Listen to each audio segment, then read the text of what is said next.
Em nome do Pai, do Filho e do Espírito Santo. Amém.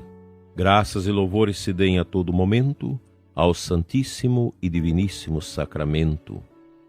Nós os adoramos, Senhor, e vos bendizemos, porque pela vossa Santa Cruz remistes o mundo. O interlocutor do cardeal Sara, Nicolas, ele faz duas perguntas ao cardeal, que ele responde a partir do número 134 que vamos ler. O silêncio é o exílio da palavra? Ao longo da sua vida, algumas vezes o Senhor percebeu que as palavras foram se tornando demasiadamente inoportunas, pesadas e ruidosas? Responde o cardeal. É necessário que cultivemos o silêncio e o cerquemos por meio de um dique interior. Em minhas orações e em minha vida interior, sempre senti a necessidade de um silêncio mais profundo e completo. Trata-se de uma espécie de modéstia que me leva a sequer pensar em mim mesmo, mas a voltar meu olhar, meu ser e minha alma para Deus. Os dias de solidão, de silêncio e de jejum absoluto foram um grande alento, uma graça incrível, uma lenta purificação e um encontro pessoal com o Deus que desejava me conduzir gradualmente em direção a uma vida interior mais densa, a fim de estabelecer com Ele uma relação de intimidade. Os dias de solidão, de silêncio e de jejum, alimentado apenas pela palavra de Deus, permitem ao homem estabelecer a sua vida sobre o essencial. Assim eu sabia que poderia adquirir vigor e frescor espiritual, semelhante aos de uma árvore, que plantada junto às águas, estende suas raízes na direção da corrente. Essa árvore nada teme ao chegar o calor. Sua folhagem continua verde, suas estações secas, nenhuma preocupação atinge e ela nunca deixa de dar frutos. O silêncio, o crescimento da minha vida interior são uma necessidade absoluta. As almas consagradas e os sacerdotes não devem jamais negligenciá-los. Em gramática do assentimento, o beato John R. Newman dirige amargas censuras aos sacerdotes quando escreve: o silêncio mantém o calor interno do fervor religioso. Esse calor traduz a vida do Espírito Santo em nós. O silêncio permite manter e proteger vivo o fogo divino. A vida do Espírito requer a vigilância sobre nós mesmos. Se queremos testemunhar a presença do Espírito de Deus no mundo, devemos manter esse fogo interior com muito cuidado. Não surpreende que muitos padres tenham se tornado invólucros sem almas, homens que falam muito e sabem partilhar muitas experiências de vida, mas em quem o fogo do Espírito de Deus está apagado, e assim não expressam mais que ideias banais e sentimentos comezinhos. Às vezes parece que a abundância das nossas palavras nada mais é que a expressão de dúvidas sobre a fé, e tudo se passa como se não estivéssemos realmente seguros de que o Espírito de Deus pode tocar o coração humano. Pensamos que devemos suprir essa pretensa insuficiência com abundância de palavras, convencendo os outros de seu poder.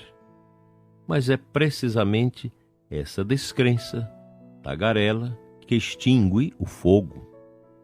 Para nós que exercemos o ministério, a maior tentação é o excesso de palavras, pois elas enfraquecem nossa fé e nos fazem mornos. O silêncio é uma disciplina sagrada, a sentinela do Espírito Santo. São João é particularmente claro sobre este assunto. Se me amais, guardareis os meus mandamentos, e eu rogarei ao Pai, e ele vos dará outro Paráclito, para que fique eternamente convosco. É o Espírito da verdade que o mundo não pode receber, porque não o vê, nem o conhece, mas vós o conheceis, porque permanecerá convosco e estará em vós. Não vos deixarei órfãos, voltarei a vós. Capítulo 14 de João. Depois da ascensão, Cristo não nos deixou órfãos. Assim como no início da criação, tal como uma brisa leve, o Espírito de Deus pairava sobre a superfície das águas.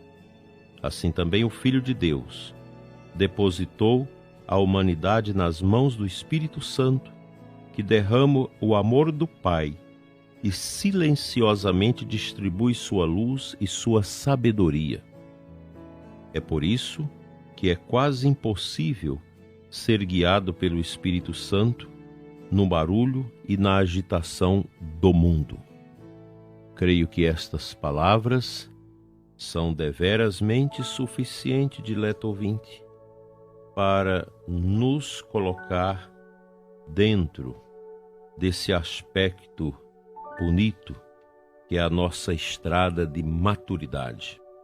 Nós precisamos caminhar para a maturidade, todos nós, sacerdotes, religiosos, leigos, lideranças, diáconos, seminaristas, todos nós precisamos trilhar essa estrada da maturidade.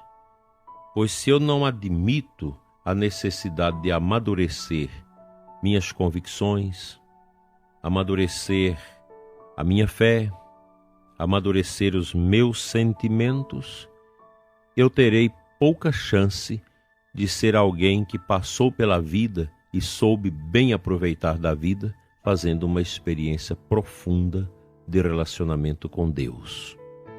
E quando o cardeal cita nós sacerdotes, ele tem razão.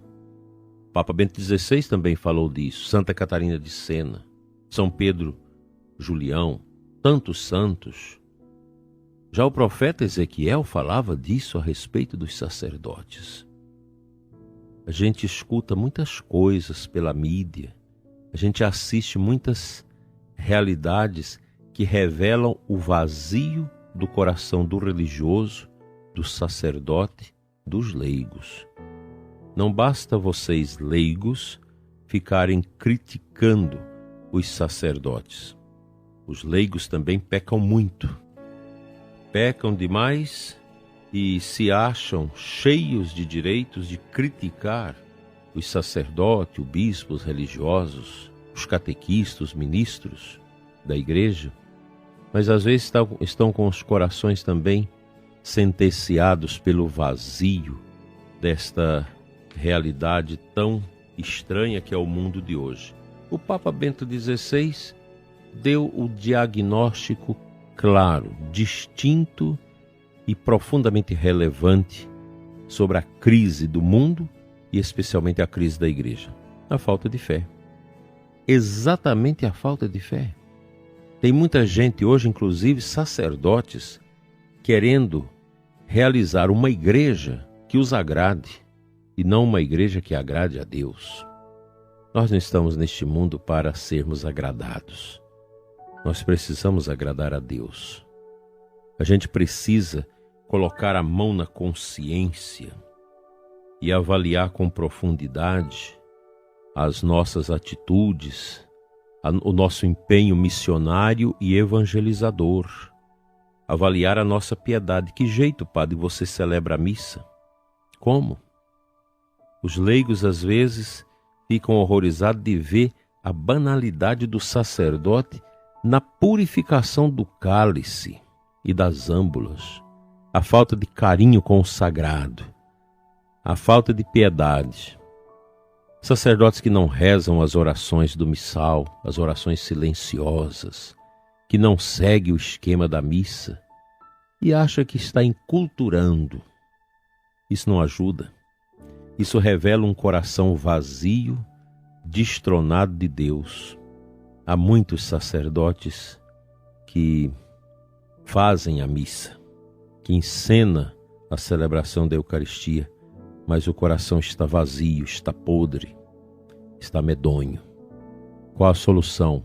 Buscar uma boa direção espiritual, fazer uma boa confissão e voltar ao caminho de Deus, renunciando ao caminho do orgulho, da arrogância e da brutalidade.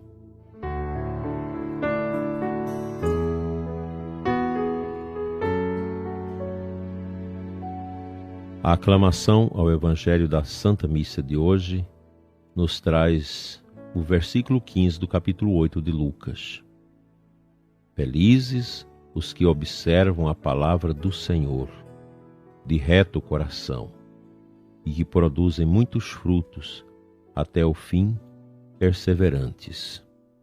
Qual deve ser a grande virtude que uma pessoa batizada, sobremaneira um sacerdote, um religioso, deve pedir a Deus, senão a perseverança? Perseverar até o fim. Quem perseverar até o fim será salvo. A perseverança, ela está intimamente ligada a esse profundo amor que a alma vai construindo com o esposo, Jesus Cristo. Essa mística da esponsalidade, desta acolhida de Cristo na vida, que se dá de maneira tão profunda nos sacramentos, sob maneira na Eucaristia. Esse Jesus que fala conosco através do outro, através do que sofre, através do pobre, do faminto, do desnudado, que fala para nós através dos que se angustiam. Esse Jesus que fala para nós no silêncio do sacrário, no silêncio da nossa igreja, no silêncio da nossa casa, que fala também através do sofrimento. Outro dia, alguém me pedia oração para uma mãe em São Paulo, viúva, 3 filhas, somente 3 filhas. Em 2020, uma morre de câncer. Em 2022, outra morre de infarto. E agora, neste ano, a terceira do meio também morre gravemente, de repente. Quanto sofrimento! O que você diria para essa mãe se ela te procurasse? O que você faria no lugar dela? Nós precisamos interrogar sobre isso, porque é nesta hora do sofrimento que a alma humilde e obediente mais cresce. A dor pode aumentar em muito o nosso amor a Deus.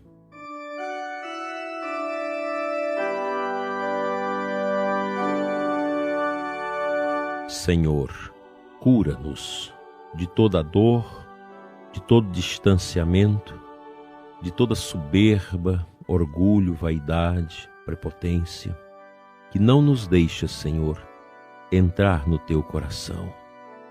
Senhor, cura o nosso coração ferido, machucado pelo orgulho. Dai-nos, Senhor, consciência da necessidade que temos de mudar de vida. Fica, Senhor, conosco, hoje e sempre. Amém. Pela intercessão de Nossa Senhora, Mãe Eucarística, venha sobre ti a bênção de Deus Todo-Poderoso, Pai, Filho e Espírito Santo. Amém.